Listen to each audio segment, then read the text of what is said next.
चुनावी रणनीति को तेज कर दिया है। राज्य में 90 सीटों पर चुनाव होने हैं और बीजेपी ने आगामी चुनावों के लिए अपना एजेंडा स्पष्ट कर दिया है। बीजेपी ने एक बार फिर उत्तर प्रदेश में मुख्यमंत्री योगी आदित्यनाथ को हरियाणा में प्रचार की जिम्मेदारी सौंपी है और उनकी रैलियां हरियाणा के चुनावी माहौल में और ज्यादा गर्मी बढ़ा रही हैं। रिपोर्ट देखिए। यूपी के मुखिया की हरियाणा में दस्तक। योगी की रैली की भीड़ से विपक्ष परेशान। सीटों के समीकरण से बनेगी बात। बीजेपी के लिए हरियाणा में पहले से हालात। हरियाणा विधानसभा चुनाव 2024 में उत्तर प्रदेश के मुखिया योगी आदित्यनाथ को एक फायर ब्रांड नेता के तौर पर देखा जा रहा है।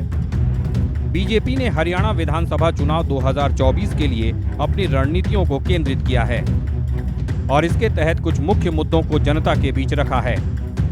हरियाणा के रण में प्रधानमंत्री नरेंद्र मोदी, केंद्रीय गृह मंत्री अमित शाह के बाद अब सीएम योगी ने भी धुआंधार चुनाव प्रचार कर जनता को रिझाने का काम किया है और विकसित भारत के लिए भारतीय जनता पार्टी को आवश्यक बताया। विकास और समृद्धि मुख्य एजेंडा। कृषि क्षेत्र में सुधार, किसानों को सौगात। रोजगार और युवाओं के लिए योजनाएं।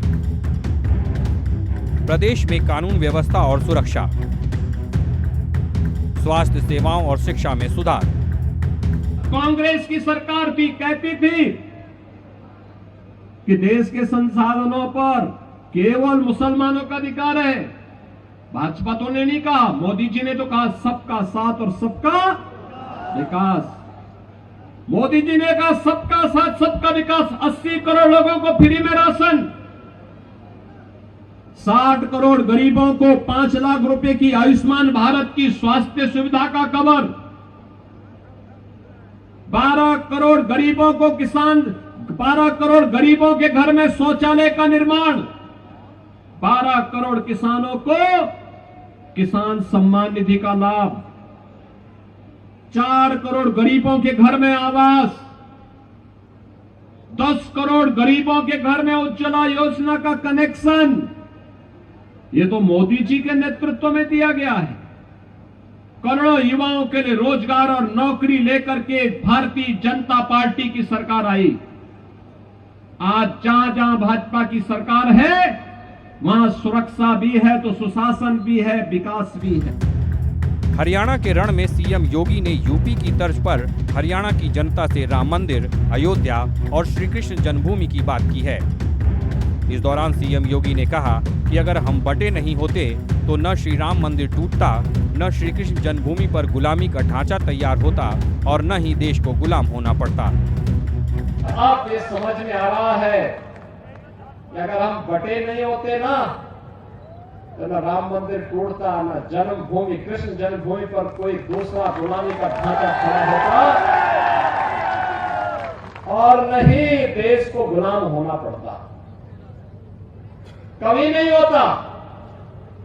और ये मजबूत और सुदृढ़ सरकार लाइए जो कल तक राम मंदिर का विरोध कर रहे थे, कृष्ण जन्मभूमि का विरोध कर रहे थे, यही लोग सड़कों पर हरे रामा हरे कृष्णा का भजन गाते हुए दिखाई देते। फायर ब्रांड नेता की छवि। ग्रामीण क्षेत्रों में समर्थन की संभावना। हिंदू वोट बैंक पर असर।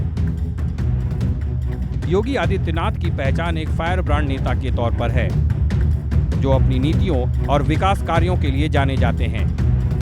हरियाणा चुनाव में उनकी रैलियों का राज्य में अच्छा प्रभाव हो सकता है। खासकर बीजेपी के हिंदू समर्थकों और ग्रामीण इलाकों में बीजेपी को ज्यादा समर्थन मिल सकता है। बीजेपी कांग्रेस को रेस से बाहर करने में जुटी है। सीएम योगी ने भी अपनी जनसभा से कड़ा प्रहार किया है। कांग्रेस ने आजादी के 60-65 वर्षों तक शासन करने के बाद भी देश को समस्या थी। आतंकवाद की समस्या हो, नक्सलवाद की समस्या हो, उग्रवाद की समस्या हो, भ्रष्टाचार की हो, जातिवाद का हो, क्षेत्रवाद का हो, भाषावाद का हो या परिवारवाद का, ये जितनी भी समस्याएं दी हैं ये कांग्रेस ने दी है।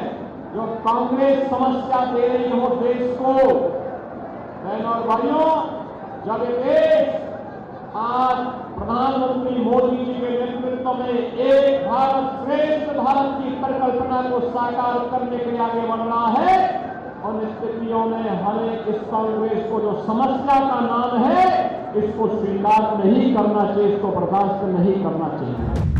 हरियाणा की सभी 90 सीटों के लिए एक ही चरण में 5 अक्टूबर को मतदान होना है और मतदान की काउंटिंग 8 अक्टूबर को होगी। तमाम पार्टियां चुनाव प्रचार के जरिए समर्थकों में जोश भरने की कोशिश कर रही हैं, तो वहीं बीजेपी भी कोई कसर नहीं छोड़ रही है।